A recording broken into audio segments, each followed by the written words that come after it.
John Hale, guitar player, songwriter, music historian, raised on rock and roll and outlaw country. You need to know where it came from before you can take it somewhere else. Join us as he walks us through the history of one of rock and roll's founding fathers, Elvis Presley.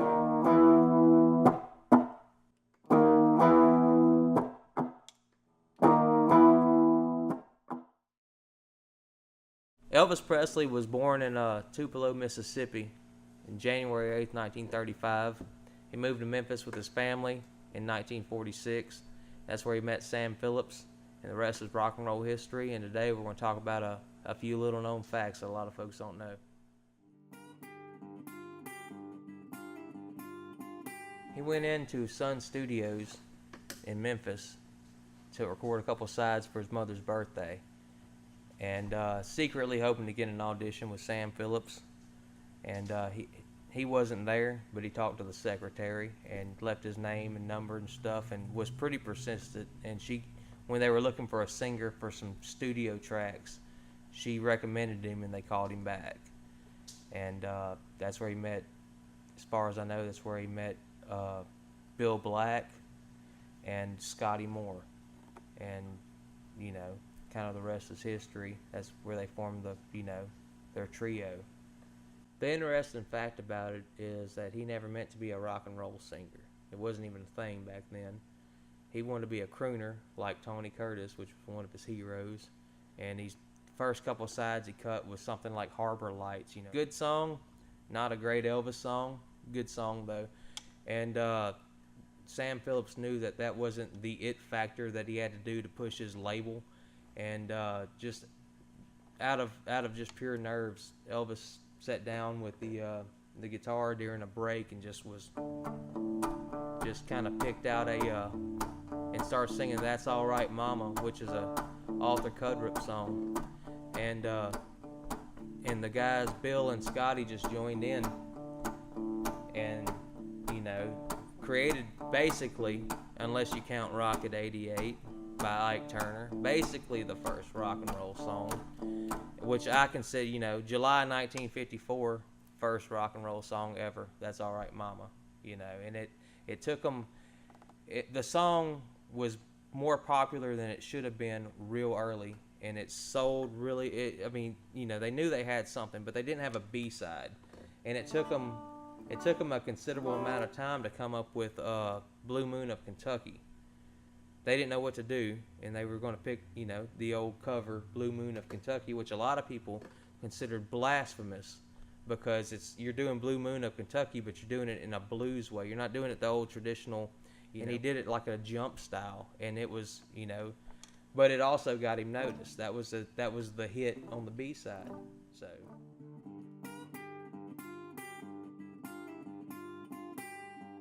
His manager, Colonel Tom Parker, he got him a role in a movie called Love Me Tender, which is the only movie that he didn't have top billing in out of his 33 movies.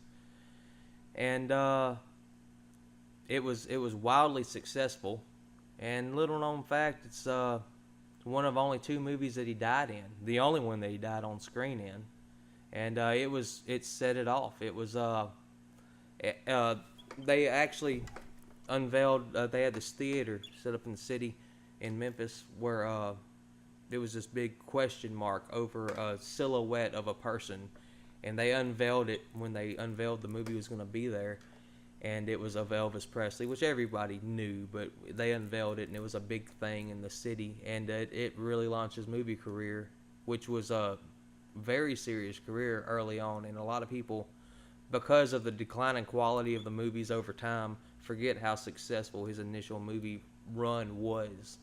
And but that's what got him into it, was he was so marketable as a singer. His manager naturally got him into movies. He got Eddie Arnold into movies, which was the running joke. Eddie Arnold's movies sucked so bad they put hickeys on your feet when you left the theater. So I don't know. It's kind of corny, but I think it's funny. But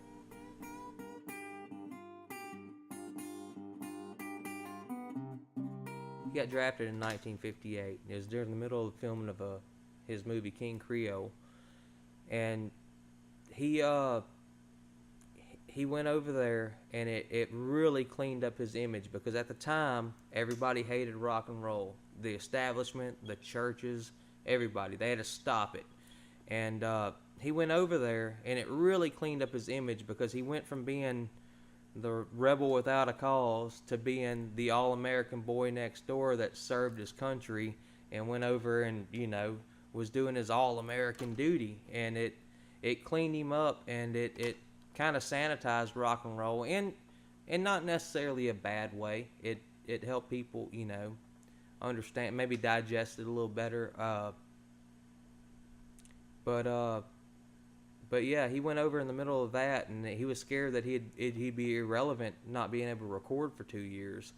But the colonel assured him, "I've got enough stuff that you've recorded in the can. I can keep putting it out at such a pace to where you're going to stay relevant." And in fact, that's when he put out that album, 50 Million Elvis Fans Can't Be Wrong, and it was a huge hit for him. And that came out in '59, and it was just a compilation of stuff he had recorded up. It's basically a bunch of B-sides, but he was so hot at the time that nothing he could do was wrong.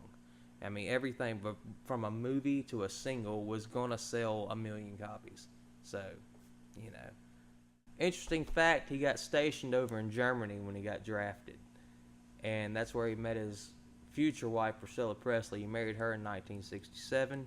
They were married until 72, 73. Either way, when they got divorced, she took his Harley-Davidson motorcycle.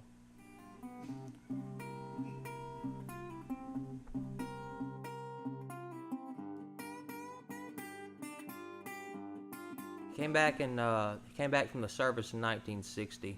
His taste in music had changed considerably. He was getting older. He was, I think, 26 at the time. He put out. They released an album called Elvis is Back, and it was wildly successful. The very first thing they did was put him back into movies. He did GI Blues and Blue Hawaii around that time, and they were both so wildly successful that they copied the pattern. That from that point on, he either did an army movie or he did a beach movie. It's like, let's put you around a bunch of pretty girls and put you on a beach, and this is gonna work every time. Whether it's Blue Hawaii, Fun in Acapulco, or like I said, or something like the Army GI Blues. That was crazy successful, and he stuff like that, and they copied the formula until people got tired of it. And in '64 was maybe, I would consider, in fact, his last great year of his original run. The Beatles came out in '64, and he did, which of course shifted the tide with where everything went. But at the same time, he still did Viva Las Vegas that year, which was maybe his most popular movie, and I think because he had a great co-star, Anne Margaret. She was the only co-star he ever had that could match him as far as on-screen persona, charisma, and all that. The movie has its of course, low points or high points or whatever, but it was overall a really good movie and a really good soundtrack, and probably the last decent album he had put out for some time. And then after that, it seemed to kind of go on a steady decline, because it just, the movies started getting bad, and they were comically bad, and he became culturally irrelevant as the '60s moved on. Between '64 and or between '65 and '68, it was just, the scripts got worse, and it was just, they were just trying to put out something that would turn a profit. And he made the same movie, except for instead of driving a car, he was driving a speedboat. And it's the same thing. He gets the girl at the end, and he won the race. We're going to win this race. And he started getting really embarrassed at the products he was putting out. The interesting fact is, upon his, I guess, cultural decline or irrelevancy, as you'd call it, he still managed to to get a Grammy, to win a Grammy for a gospel album he put out in 1967 that was hugely popular. And, you know, that's one of the very few awards that I believe he's won for his music. And it's odd that it's for, a genre of music that he's not really known for. He's influenced by it, but a lot of people don't know that he really wanted to do that.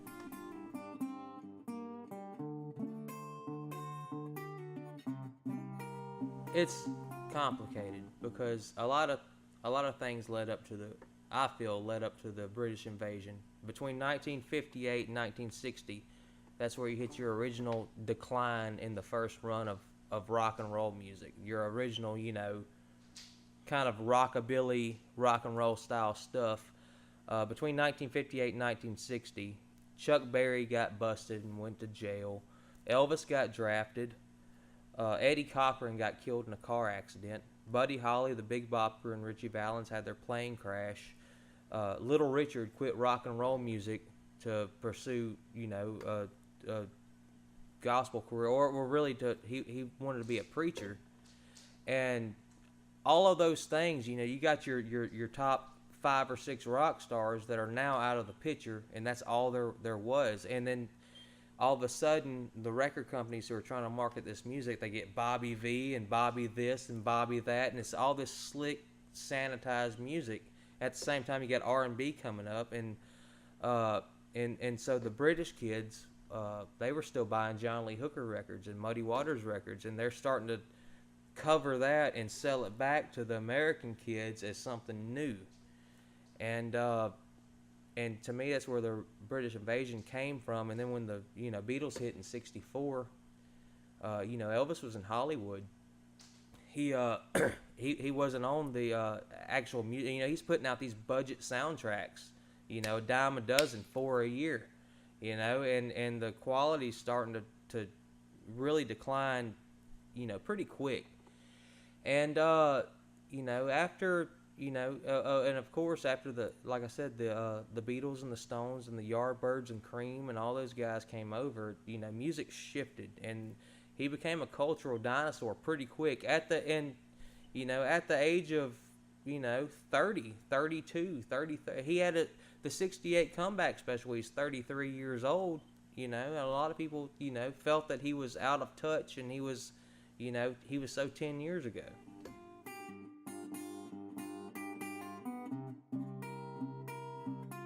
It was, I believe it was, when he started having to deal with this cultural irrelevancy, especially at such a young age. You go from being the biggest star of all time. I mean, the first real big star. I mean, you had Frank Sinatra and all that before, but nobody had an impact like that at that time.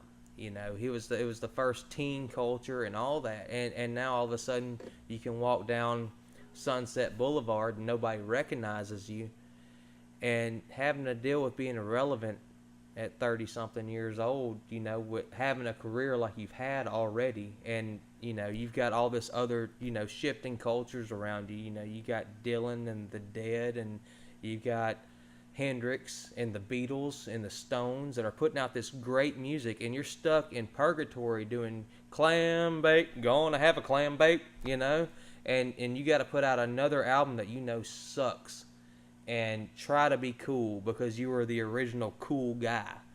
And having to deal with that, I think, drove him basically out of almost retirement, or almost, and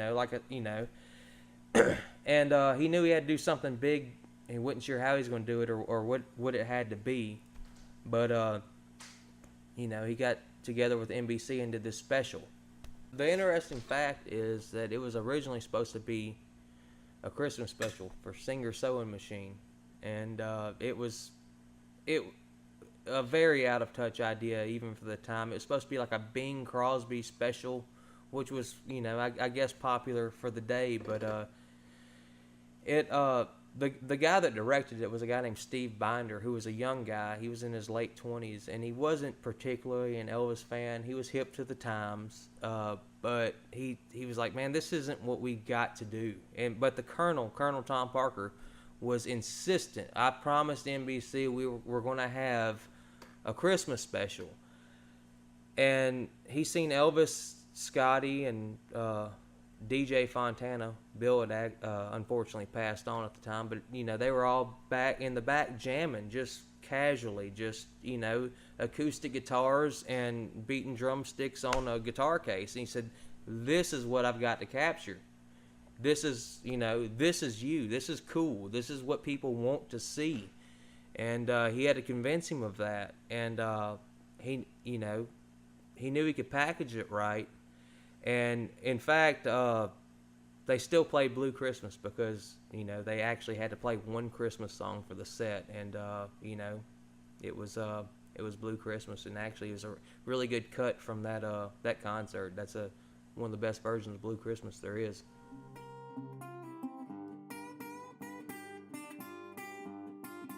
It was originally scheduled to be just an NBC special. It was just called Elvis on NBC. It was so wildly successful, the most watched event of that year, and it aired in December.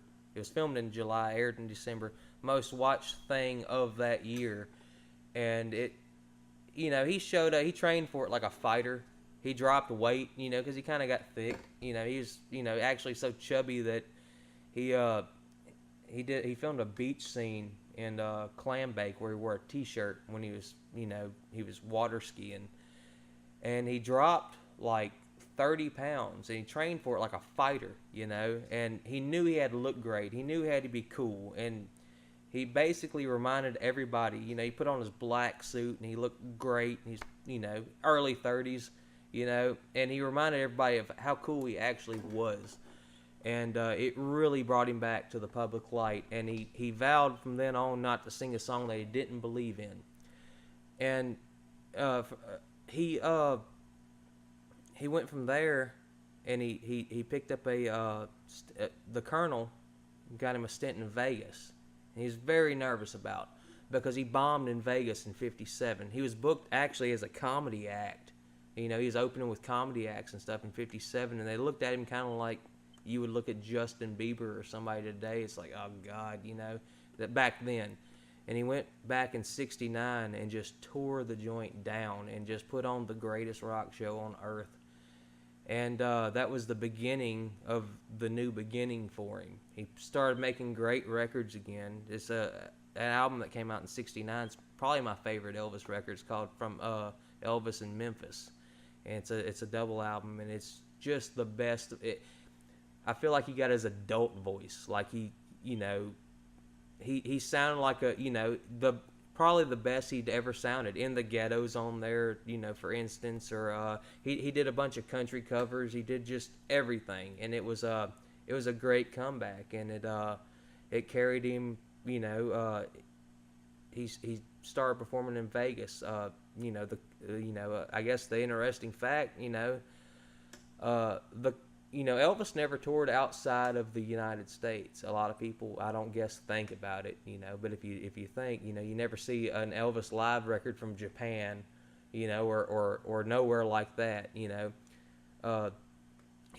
wanted to tour overseas, but it's speculated that Colonel Tom Parker had a shady past that he didn't want revealed, especially by, people checking you at the border. He was from the Netherlands. I don't think he was ever an American citizen.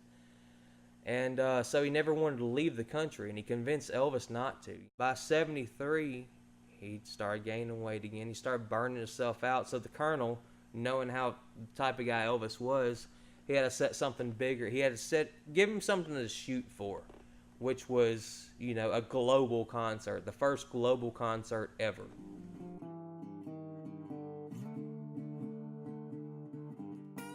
It was the first concert that was, kind of syndicated on satellites, and the whole world could watch it at once. And, 3 TV channels, 1973, you're going to watch the Elvis show, whatever Elvis, 1 billion people watch that at one time.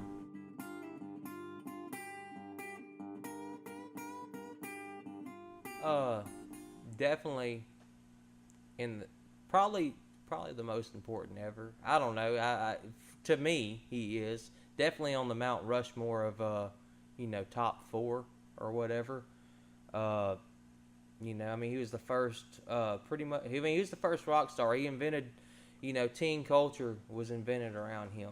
That was the first group of teenagers. That's what freaked everybody out. That's what sent the preachers crazy, and nobody knew how to react when he got real big.